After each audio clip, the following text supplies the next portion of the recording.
اعوذ باللہ من الشیطان الرجیم بسم اللہ الرحمن الرحیم۔ السلام علیکم۔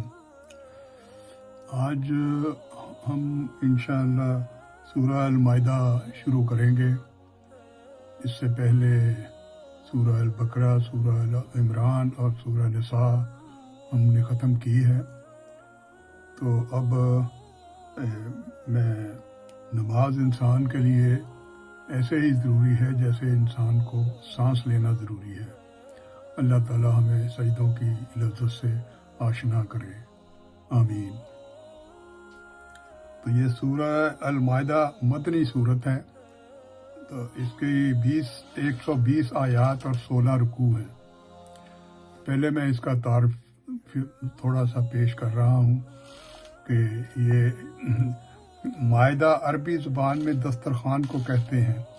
اس سورت کی آیت نمبر 114 میں یہ واقعہ بیان ہوا ہے کہ حضرت عیسیٰ علیہ السلام سے ان کے متبعین نے یہ دعا کرنے کی فرمائش کی تھی کہ اللہ تعالیٰ ان کے لیے آسمانی غذاؤں کے ساتھ ایک دسترخوان نازل فرمائے۔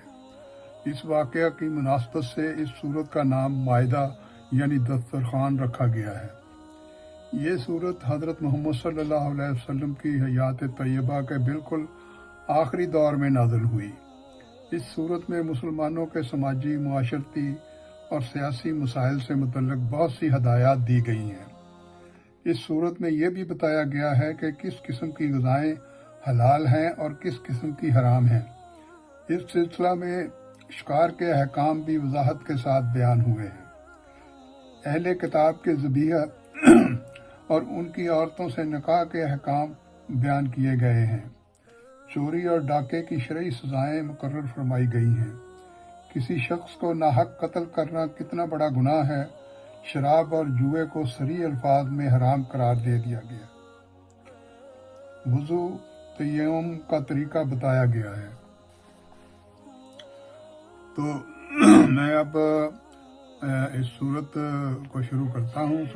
یہ جو ایک دو آیتیں ہیں، اس میں حلال اور حرام چیزوں کے متعلق اللہ سبحانہ تعالیٰ نے انسان کو یہ تعلیم دی ہے۔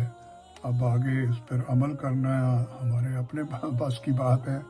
تو آیت نمبر 1، اے ایمان والو، معاہدوں کو پورا کرو، تمہارے لیے وہ چوپائے حلال کر دیے گئے ہیں جو مواشیوں میں داخل یا ان کے مشابہ سوائے ان کے جن کے بارے میں تمہیں پڑھ کر سنایا جائے۔ اس کی تفسیر ایسے ہے کہ چوپایا تو ہر اس جانور کو کہتے ہیں جو 4 ہاتھ پاؤں پر چلتا ہو۔ ان میں صرف وہ جانور حلال ہیں جو مویشیوں میں شمار ہوتے ہوں، یعنی گائے، اونٹ اور بھیڑ بکری، یا پھر ان مویشیوں کے مشابہ ہوں جیسے ہرن، نیل گائے۔ پھر آیت نمبر 3، تم پر مردار اور جانور اور خون اور سور کا گوشت اور وہ جانور حرام کر دیا گیا ہے جس پر اللہ کے سوا کسی اور کا نام پکارا گیا ہو، اور وہ جو گلا گھٹنے سے مرا ہو اور جسے چوٹ مار کر ہلاک کیا گیا ہو، اور جو اوپر سے گر کر مرا ہو، اور جسے کسی جانور نے سینگ مار کر ہلاک کیا ہو، اور جسے درندے نے کھا لیا ہو، الا یہ کہ تم اس کے مرنے سے پہلے اس کو ذبح کر چکے ہو۔ اور وہ جانور بھی حرام ہے جسے بتوں کی قربان گاہ پر ذبح کیا گیا ہو۔ یہ ساری باتیں سخت گناہ کے ہیں۔ آج کافر لوگ تمہارے دین کے مطلوب ہونے سے نا امید ہو چکے ہیں، لہذا ان سے مت ڈرو اور میرا ڈر دل میں رکھو۔ آج میں نے تمہارے لیے دین مکمل کر دیا، تم پر اپنی نعمت پوری کر دی اور تمہارے لیے اسلام کو دین کے طور پر ہمیشہ کے لیے پسند کر لیا ہے، لہذا اس دین کے احکام کی پوری پابندی کرو۔ ہاں، جو شخص شدید بھوک کے عالم میں بالکل مجبور ہو جائے تو اس مجبوری میں ان حرام چیزوں سے کچھ کھا لے، بشرطہ کہ گناہ کی رغبت کی بنا پر ایسا نہ کیا ہو، تو بے شک اللہ بہت معاف کرنے والا بڑا مہربان ہے۔ تو اس کی تھوڑی سی تفسیر یہ ہے کہ یہ صحیح بخاری کے مطابق کہ یہ آیت جو ہے کہ جیسے تم پر دین مکمل کر دیا گیا ہے، حجۃ الوداع کے موقع پر جو ہے نازل ہوئی تھی۔ آیت نمبر 4، جو لوگ تم سے پوچھتے ہیں کہ ان کے لیے کون سی چیزیں حلال ہیں، کہہ دو کہ تمہارے لیے تمام پاکیزہ چیزیں حلال کی گئی ہیں، اور جن شکاری جانوروں کو تم نے اللہ کے بتائے ہوئے طریقے کے مطابق سکھا کر شکار کے لیے سدھا لیا ہو، وہ جس جانور کو شکار کر کے تمہارے لیے روک رکھیں اس میں سے تم کھا سکتے ہو، اور اس پر اللہ کا نام لیا کرو، اور اللہ سے ڈرتے رہو، اللہ جلد حساب لینے والا ہے۔ تفسیر اس کی تھوڑی سی یہ ہے کہ شکاری جانوروں مثلاً شکاری کتوں اور باز وغیرہ کے لیے حلال جانوروں کا شکار کر کے کھانا جو ہے وہ حلال کیا گیا ہے، لیکن اس پر اللہ کا نام لینا پہلے ضروری ہے۔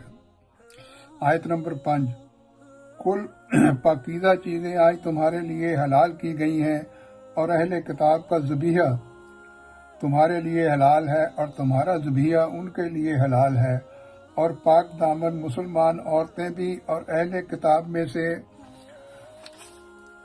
پاک دامن عورتیں بھی تمہارے لیے حلال ہیں، جبکہ تم ان کے مہر ادا کرو۔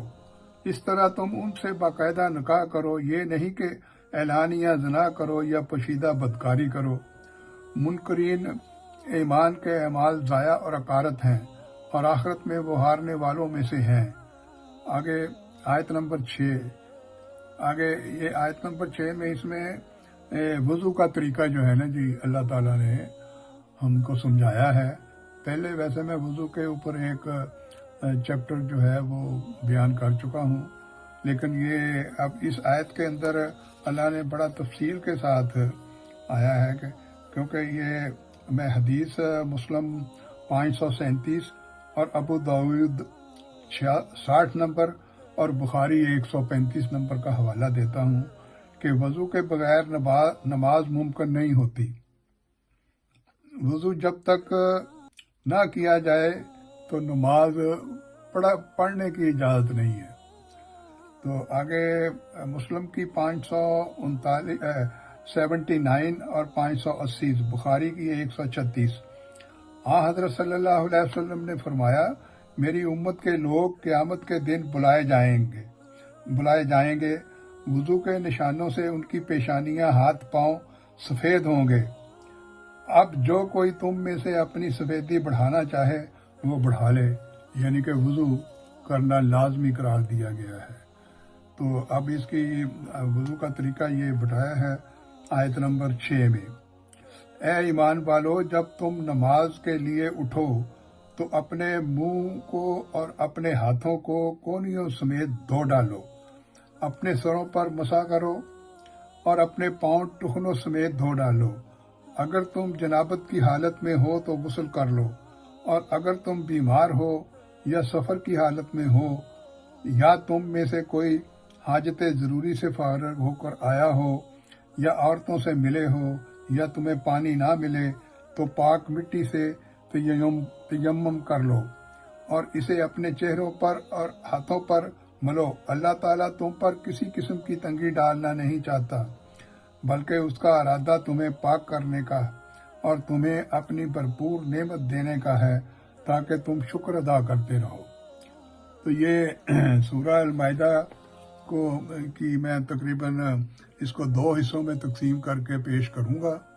تو اس کا یہ آج اس میں وضو کے متعلق اور جو اہل کتاب ہیں ان کے ساتھ کیسے آپ نے کن کن چیزوں میں آپ شامل ہو سکتے ہیں، اور حلال اور حرام چیزوں کے متعلق بیان کیا ہے۔